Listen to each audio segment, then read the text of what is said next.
Can we do an episode about politics? No! Alright, what if it's about politics in a foreign country? Oh, that sounds fun. Great! Welcome to Map Men. We're the men. And here's the map. Map Men, Map Men, Map Men. This is a map of the 435 districts that the USA is split into for the purposes of voting for members of Congress, the powerful people who pick the policies the president can pass.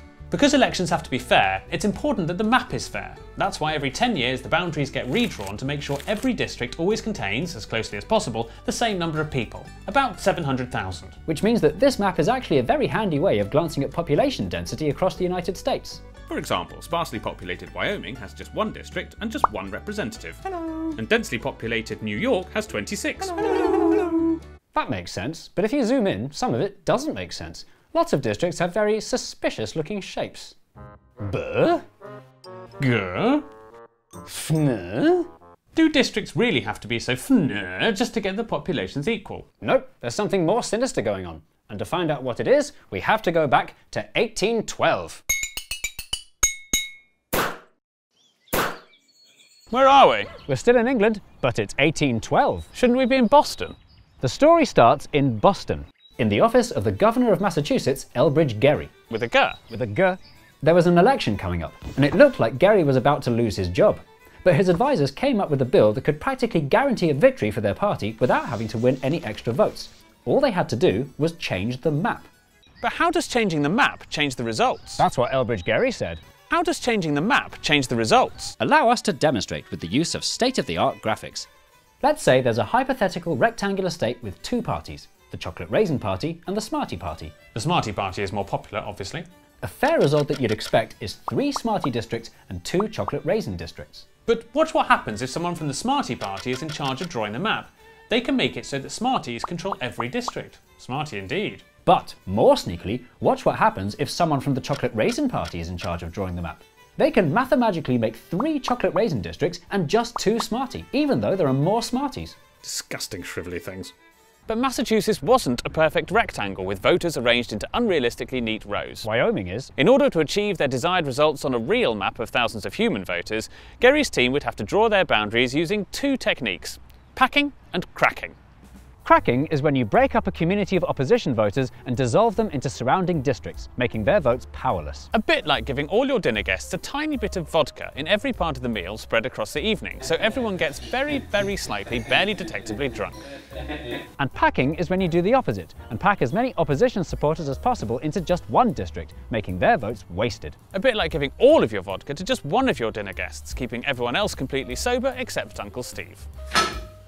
Once the concept was finally explained to Elbridge Gerry, he said he didn't like it and thought it was Highly disagreeable. But he signed the bill anyway like a coward, and history was made. Gerry's team looked at a map of where their supporters lived, and after a heavy night of packing and cracking, this is what they came up with, including this improbably bendy, sort of lizard-shaped district. The new map caused quite a stir, and caught the attention of political cartoonist Elkanah Tisdale and his editor Nathan Hale at the Boston Gazette. Hey, have you seen Governor Gerry's new district map? Yeah, looks like a salamander. Ha, you mean a Gerrymander? And that's how the process of manipulating maps for political gain became known as gerrymandering. And then everyone started pronouncing it wrong. Which is how it became known as gerrymandering, which was good news for Gerry, who'd probably be delighted that his name hasn't technically gone down in history for this bad thing. Which brings us back to the present day. Anyway, in a proper democracy, such obvious cheating would have been instantly spotted and nipped in the bud. But due to America's quirky, Stunningly undemocratic system where it's politicians themselves who draw their own district maps, gerrymandering very much continues to this day. And it's more sophisticated, high-tech and openly brazen than ever before or anywhere else in the world, and can be seen in swing states all across America. A shower head, a car with wings, one of those old-fashioned hand drill things, A dinosaur, a watering can, the shape on the flag of the Isle of Man. a metal detector, a bale of hay, a knight sitting on his horse the wrong way, A rabbit in a hat and a bobbit and a spoon. Super Soaker Seahorse Cameroon, a plume of steam from a mug of tea, Donald Duck being kicked by Goofy. a carpet stain from a naughty pup, A mouse leaning over with a big thumbs up. snake, dog, bat, dog, snake, duck, snake. We'll be right back after the break. Hello, is this the travel agents? Yes, we are still a thing. Bonkers.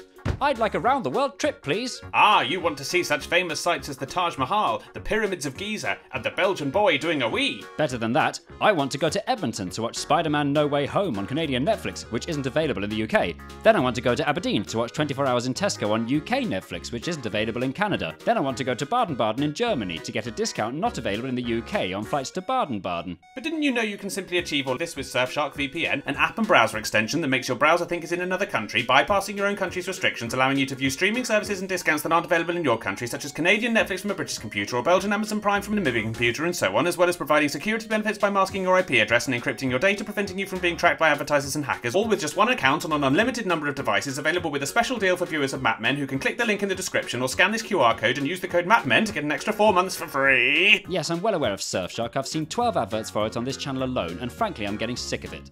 Well, what would you rather see an advert for? Crisps. Alright, here you go. Whether you're sharing a picnic with your family, or you want to give your lunch that extra crunch, or you're settling down to watch television with a friend with benefits, there's nothing quite like crisps. Happy now? Yes, thank you. I quite like that. Still want that round the world trip? Nah, I'm just going to buy some crisps. Oh, and Surfshark.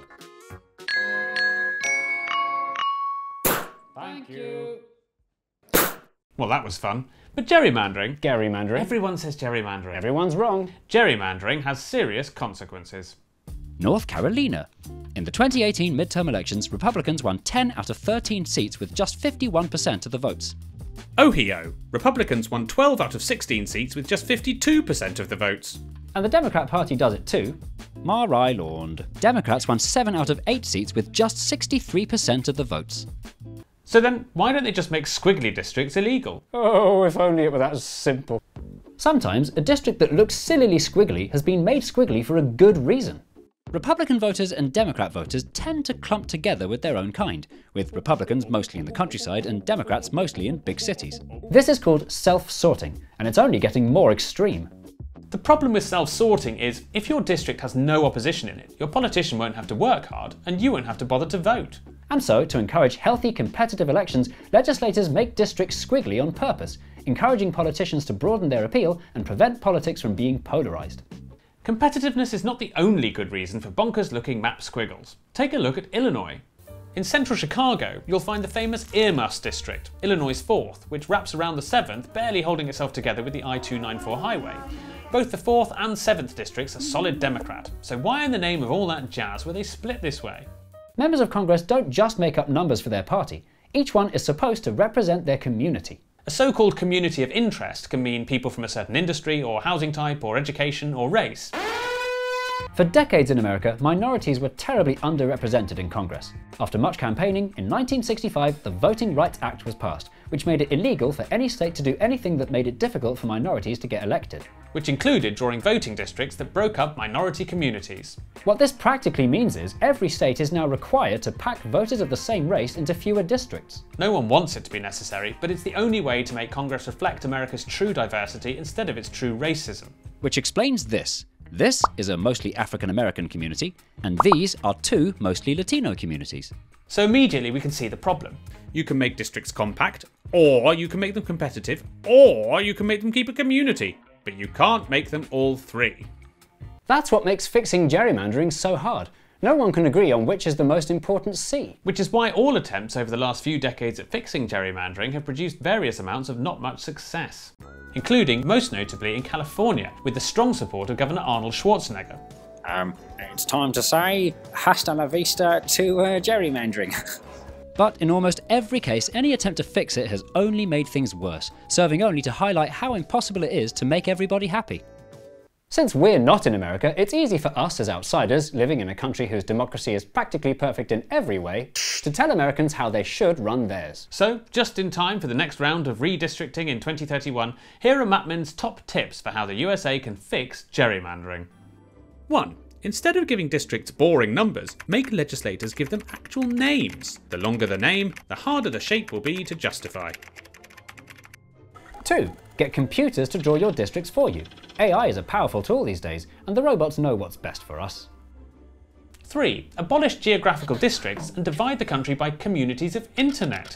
The people who share your priorities that need representing in government are all across the country, and not just physically close to you.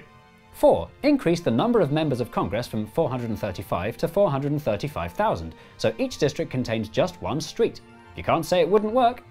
And 5. Stop worrying about democracy and just let a dictator take over. Before we start blaming America's politicians for cheating at democracy, it's important to remember gerrymandering is only possible because voters are predictable. You can't draw lines around how people are going to vote if you don't know how they're going to vote. Today more than ever before, people support political parties like football teams, and are less likely to ever allow their minds to be changed. I blame Twitter. And the more this happens, the harder it is to draw anything apart from depressingly predictable districts. In the last election, 81% of Americans lived in districts where it was extremely obvious who was going to win, leaving it to just a tiny handful of swing voters to decide the result for the whole country. It's impossible to draw a map that will make everybody happy, but fighting for fairness is worth the faff. If voters can at least feel their voices being heard, they'll be encouraged to turn up and to vote for their real favourite, making democracy more meaningful. Until then, the American political system will remain an antiquated basket case that enables those with power to rig the system for themselves and block any meaningful progress for the foreseeable future. Glad we don't live in a country like that.